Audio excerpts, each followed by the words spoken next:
ಈ ಹೊತ್ತಿನ ಪ್ರಮುಖ ಸುದ್ದಿಗಳನ್ನು ಶರ್ವೇಗದಲ್ಲಿ ನೋಡ್ತಾ ಹೋಗೋಣ. ಅದಕ್ಕೂ ಮೊದಲೊಂದು ಬ್ರೇಕಿಂಗ್ ಇದೆ, ಅದನ್ನು ನೋಡ್ಕೊಂಬರೋಣ. ಅಡ್ಡ ಮತದಾನ ನನ್ನನ್ನು ಸೇರಿದಂತೆ ರಾಜ್ಯದ ಕಾರ್ಯಕರ್ತರಿಗೆ ನೋವುಂಟು ಮಾಡಿದೆ.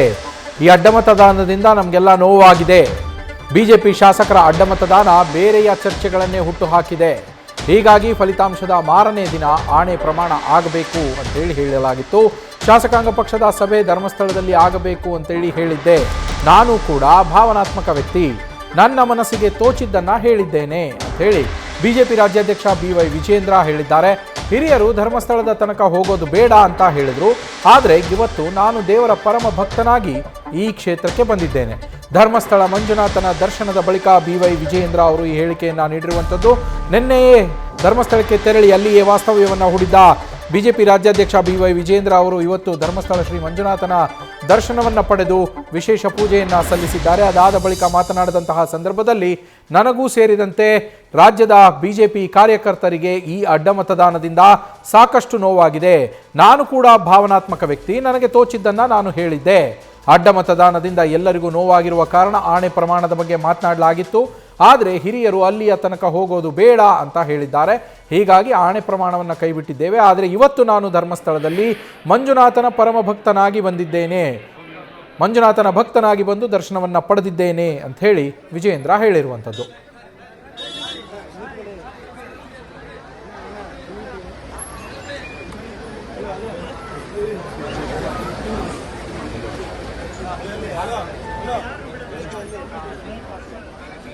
ರಾಜ್ಯದಿದ್ದಾರೆ ಸಮಯ ಬಂದಾಗ ರಾಜ್ಯದ ಜನ ಉತ್ತರವನ್ನು ಕೊಡ್ತಾರೆ.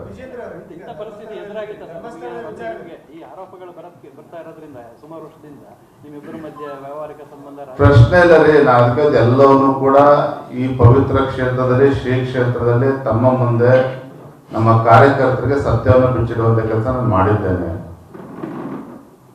ಹೇಳಿದ್ನಲ್ಲ, ಇವತ್ತು ಅಡ್ಡ ಮತದಾನ ಮಾಡಿರ್ತಕ್ಕಂಥ ಶಾಸಕರು ಎಷ್ಟು ಅಪರಾಧ ಮಾಡಿದ್ರೆ ನಾನು ಆ ರೀತಿ ಏನಾದ್ರು ಅಡ್ಜಸ್ಟ್ಮೆಂಟ್ ಪರ್ಚೇಸ್ ಮಾಡ್ಕೊಂಡು ನಂದು ಅಷ್ಟೇ ಅಪರಾಧ ಆಗ್ತದೆ. ಅದಕ್ಕೆ ಅವಕಾಶ ಕೊಡುವಂಥ ಪ್ರಶ್ನೆನೇ ಇಲ್ಲ. ನನ್ನ ಬಗ್ಗೆ ನನಗೆ ಸ್ಪಷ್ಟತೆ ಇದೆ, ನನ್ನ ಸಂಘಟನೆ ಬಗ್ಗೆ ವಿಶ್ವಾಸ ಇದೆ, ನಮ್ಮ ಕಾರ್ಯಕರ್ತರ ಬಗ್ಗೆ ವಿಶ್ವಾಸ ಇದೆ. ಮುಂದೆ ಎಲ್ಲವೂ ಕೂಡ ಒಳ್ಳೇದಾಗ್ತದೆ.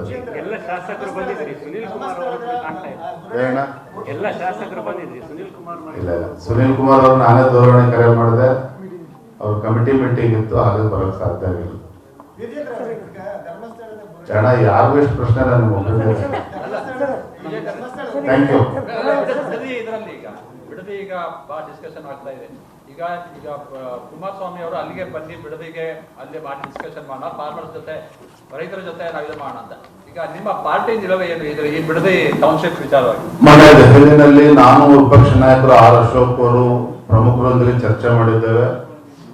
ಬಿಡದಿ ವಿಚಾರದಲ್ಲಿ ರೈತರನ್ನ ಒಕ್ಕಲೆಬ್ಬಿಸುವಂತ ಕೆಲಸ ಮಾಡೋದಕ್ಕೆ ಏನು ಸರ್ಕಾರ ಹೊರಟಿದೆ. ಅದಕ್ಕೆ ಭಾರತೀಯ ಜನತಾ ಪಾರ್ಟಿ ನಾವು ಕೂಡ ಅವಕಾಶನ ಕೊಡೋದಿಲ್ಲ. ಆ ಭಾಗದ ರೈತರ ಪರವಾಗಿ ನಾವು ಕೂಡ ಹೋರಾಟವನ್ನು ಕೈಗೆತ್ತಿಕೊಳ್ತೇವೆ. ನಾಳೆ ದಿನ ಬೆಂಗಳೂರಿನಲ್ಲಿ ಅದನ್ನು ಘೋಷಣೆ ಮಾಡ್ತೇನೆ. ಮತ್ತೊಂದು ಕಡೆ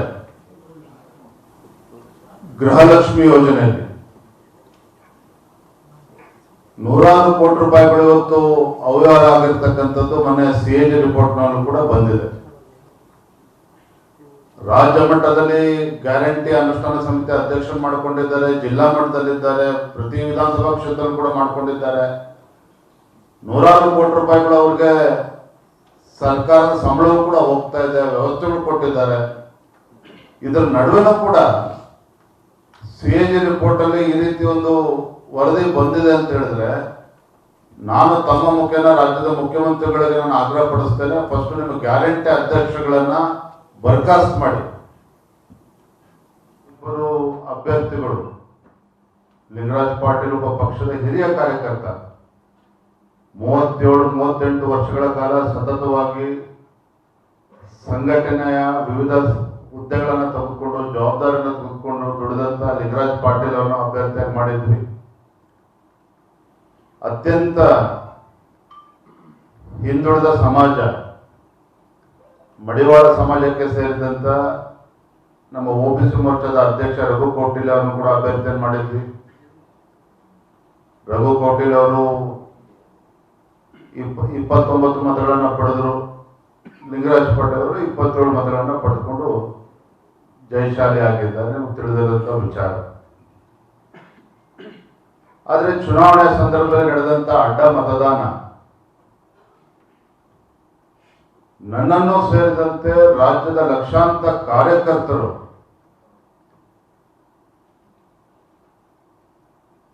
ಬಹಳ ನೋವನ್ನ ವ್ಯಕ್ತಪಡಿಸಿದ್ದಾರೆ, ಬಹಳ ನೋವನ್ನ ಅನುಭವಿಸಿದ್ದಾರೆ.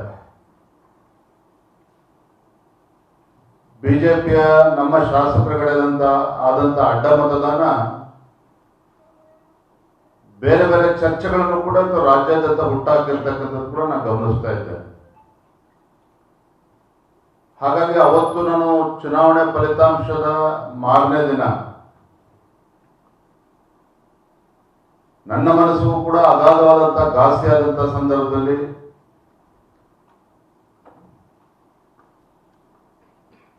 ಶಾಸಕಾಂಗ ಪಕ್ಷದ ಸಭೆ ಧರ್ಮಸ್ಥಳದಲ್ಲಿ ಆಗಬೇಕು, ಶಾಸಕರು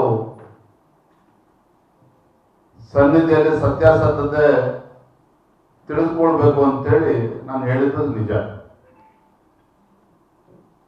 ನಾನು ಕೂಡ ಒಬ್ಬ ಭಾವನಾತ್ಮಕ ವ್ಯಕ್ತಿ. ನನ್ನ ಮನಸ್ಸಿಗೆ ಏನು ತೋಚಿತು ಅದನ್ನು ಹೇಳಿದ್ದೇನೆ.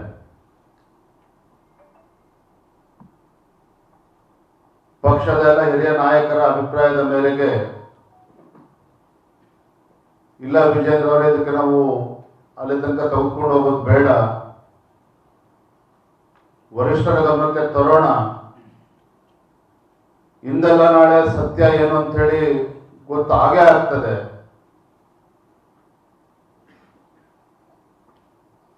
ಅಲ್ಲಿಂದ ಮುಂದುವರ್ಸೋದು ಬೇಡ ಅಂತೇಳಿ ನನಗೆ ಕಿವಿ ಮಾತನ್ನ ಹೇಳಿದಂತ ಸಂದರ್ಭದಲ್ಲಿ ಅವರೆಲ್ಲರ ಮಾತಿಗೆ ಗೌರವ ಕೊಟ್ಟು,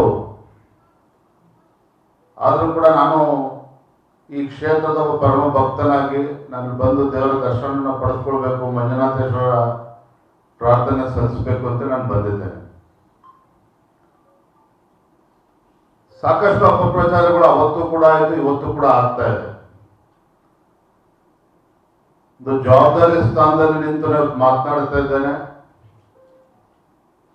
ಇವತ್ತು ಪವಿತ್ರ ಕ್ಷೇತ್ರದಲ್ಲಿ ನಿಂತು ನಾನು ಮಾತನಾಡ್ತಾ ಇದ್ದೇನೆ. ನಾನು ಏನ್ ಮಾತನಾಡ್ತಾ ಇದ್ದೇನೆ ಅಂತಕ್ಕಂಥ ಅರಿವು ಕೂಡ ನನಗಿದೆ. ಏನು ಅಡ್ಡ ಮತದಾನ ಆದಾಗ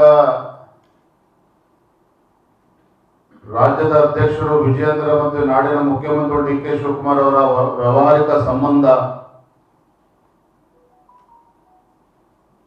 ಡಿ ಕೆ ಶಿವಕುಮಾರ್ ಮತ್ತು ವಿಜಯೇಂದ್ರ ಮಧ್ಯೆ ಇರತಕ್ಕಂಥ ಆತ್ಮೀಯತೆ, ಎಲ್ಲೋ ಒಂದ್ ಕಡೆ ನಾನೇ ಅಡ್ಡ ಮತದಾನಕ್ಕೆ ಅವಕಾಶನ ಮಾಡಿಕೊಟ್ಟಿದ್ದೇನೆ ಅನ್ನುವ ಆರೋಪಗಳು ಕೂಡ ಸಾಮಾಜಿಕ ಜಾಲತಾಣಗಳಲ್ಲೂ ಕೂಡ ಚರ್ಚೆ ಆಗ್ತಾ ಇದೆ, ಪತ್ರಿಕಾ ಮಾಧ್ಯಮಗಳು ಕೂಡ ಚರ್ಚೆ ಆಗ್ತಾ ಇದೆ.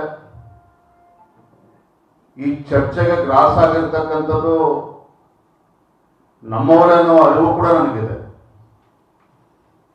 ಆದ್ರೆ ನಾನಿವತ್ತು ಸ್ಪಷ್ಟಪಡಿಸ್ತಾ ಇದ್ದೇನೆ, ನಮ್ಮ ಪ್ರಧಾನಮಂತ್ರಿಗಳು ನರೇಂದ್ರ ಮೋದಿಜಿಯವರು, ಅಂದಿನ ರಾಷ್ಟ್ರೀಯ ಅಧ್ಯಕ್ಷರು ಅಮಿತ್ ಶಾಜಿಯವರು ಮತ್ತು ಎಲ್ಲ ಹಿರಿಯರ ಒಂದು ಆಶೀರ್ವಾದದಿಂದ ಇಷ್ಟೆಲ್ಲ ಹಿರಿಯರ ನಡುವೆ ಇಂಥ ಜವಾಬ್ದಾರಿ ಕೊಟ್ಟಂತ ಸಂದರ್ಭದಲ್ಲಿ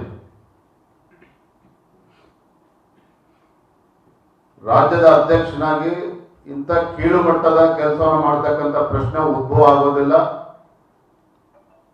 ವಿಜೇಂದ್ರ ಮತ್ತೆ ಡಿ ಕೆ ಶಿವಕುಮಾರ್ ಮಧ್ಯೆ ಯಾವುದೇ ರೀತಿಯ ವ್ಯಾವಹಾರಿಕ ಸಂಬಂಧವೂ ಕೂಡ ಇಲ್ಲ,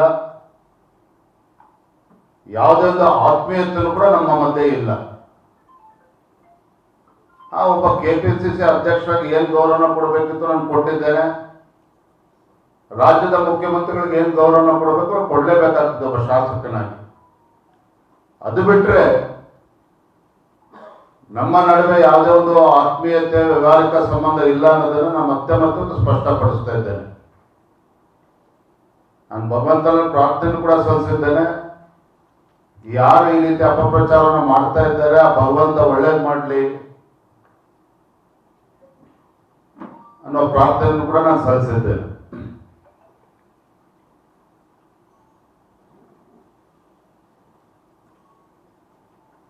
ರಾಜ್ಯದಲ್ಲಿ ಇವತ್ತು ಅನೇಕ ಜ್ವಲಂತ ಸಮಸ್ಯೆಗಳು ನಮ್ಮ ಮುಂದೆ ಇದ್ದಾಗ